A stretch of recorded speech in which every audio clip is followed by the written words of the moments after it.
Thank you. Now I'd like to talk about a few things that bring us together, okay? Things that emphasize our similarities instead of our differences, which is all you ever hear about in this country, is our differences. It's all they ever talk about. Politicians and the media, always pushing the things that separate us, things that make us different. That's the way the ruling class operates in any society. They divide the rest of the people. They keep the lower and the middle classes fighting with each other so that they, the rich, can run off with all the fucking money. Fairly simple thing, happens to work. Anything that's different about us, you know that's what they're pushing at you. Racial differences, religious, ethnic, national backgrounds, jobs, income, education, social status, sexuality, anything they can do to keep us fighting with each other so that they can keep going to the bank.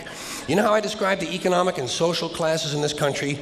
The upper class keeps all of the money, pays none of the taxes. The middle class pays all of the taxes, does all of the work. The poor are there just to scare the shit out of the middle class. Keep them showing up at those jobs.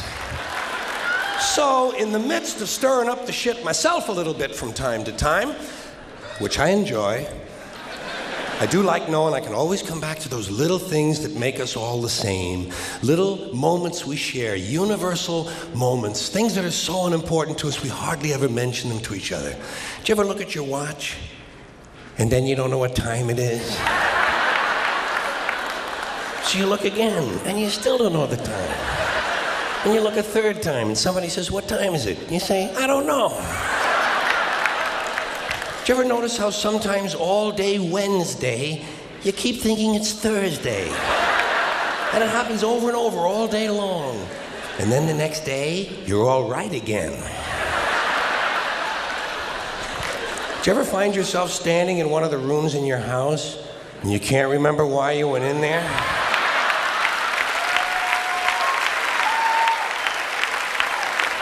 And two words float across your mind: Alzheimer's disease. You ever been talking to yourself and somebody comes in the room and you have to make believe you were singing? And you hope to God the other person really believes there's a song called "What Does She Think I Am?" Some kind of putz. Little experiences we've all had. You ever been sitting in a railroad train in a station and there's another train sitting right next to you and one of them starts to move and you can't tell which one it is? How about when you're out on a small boat on a windy day? You ever been out on a little boat, windy day, rough waters, rocking back and forth, trying to keep your balance in a little boat, and you get back into the shore and you get on the dock and you could swear there was something inside of you that was still out there rocking around. Did you ever try to pick up a suitcase you thought was full, but it wasn't? And you go, and for just a split second, you feel really strong. How about looking through a chain link fence? Did you ever notice if you're just the right distance from a chain link fence, sometimes it seems to go, what is that? How do they do that? Did you ever try to tell somebody to have a little bit of dirt on their face? You can never get them to rub the right spot, can you? You say, "You got a little bit of dirt right here." They always go, "Where? Here?" And you just want to slap the bastard, you know? Say, "No, right here near your eye."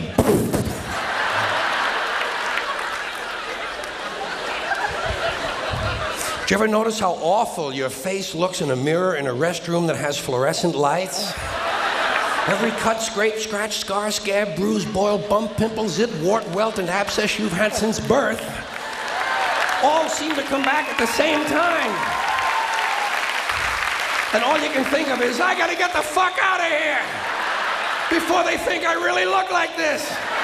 This is not my real face. Do you ever notice when you're walking with your arm around your date, sometimes one of you has to change the way you're walking? Men and women don't walk the same. One of them has to change. Either the man has to walk like this, or the woman has to walk like this. Joey, how are you?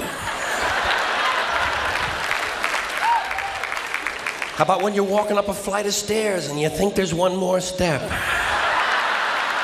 And you go, and then you have to kind of keep doing that, you know? So all the other people will think it's something you do all the time. I do this all the time. It's the third stage of syphilis.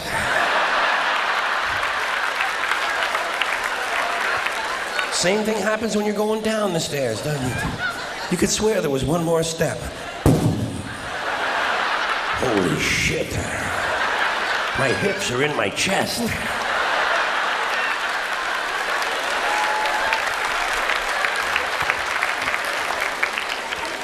When you drink grapefruit juice in the morning, do you go...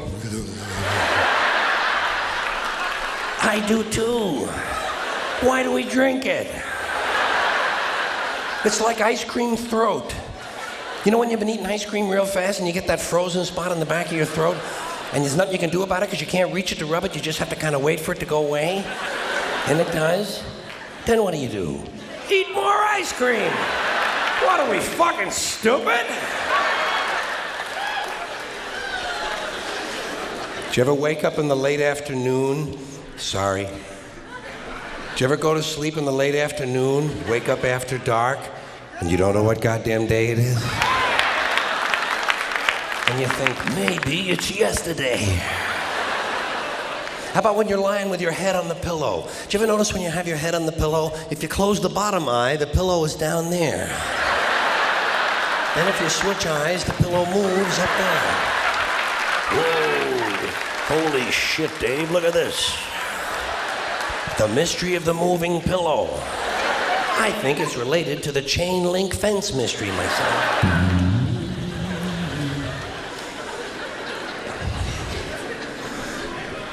Did you ever have to sneeze while you're taking a piss?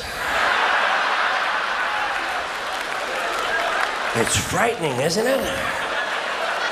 It's frightening because actually you can't do it.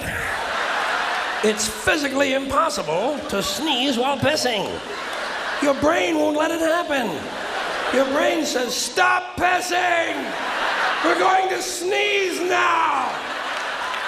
Because your brain knows you might blow your asshole out.